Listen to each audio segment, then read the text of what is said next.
Hello Life Engineers, welcome to the YouTube channel of the Life Engineering Foundation. I'm talking about A to Z of education in this series. So we have reached to the alphabet letter of G, which is G for group learning. So there are two aspects about learning.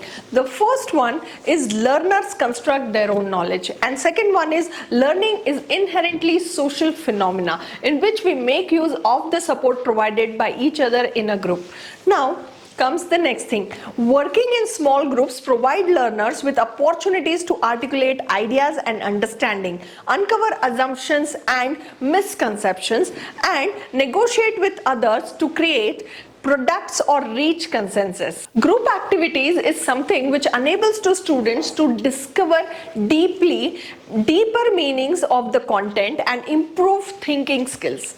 The next thing we can say is the most effective use of group work is that which engages students with higher level of content that is thought-provoking, difficult to understand, and has multiple interpretations. So what exactly is group learning? We say that by learning we refer to the learning process and outcomes involved in solving problems and creating products that are considered meaningful in a culture.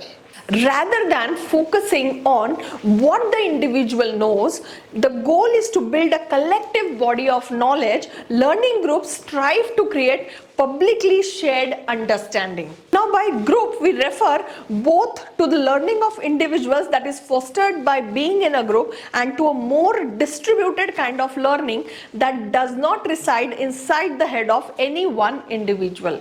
It is about learning of individual that is fostered by being in a group, and rather than focusing on discrete bits of information that can be produced via simple question answer session, this type of learning is situated in real world problem solving and engages students cognitively, emotionally and aesthetically.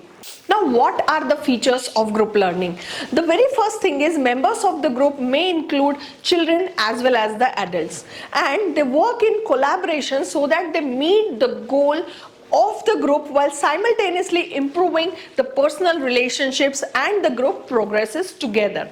The next thing is documenting children's learning process helps to make learning visible by shaping its appropriate and desired format. The reason group learning can be very interesting is the members of the learning groups are attached to each other by values such as aesthetic, emotional values, psychological, as well as it also facilitates the social learning. The next thing is the focus of the learning in group extends beyond individual learning and creates collaborative body and structure of knowledge. Now let's understand what are the different methods which are perfect for group learning.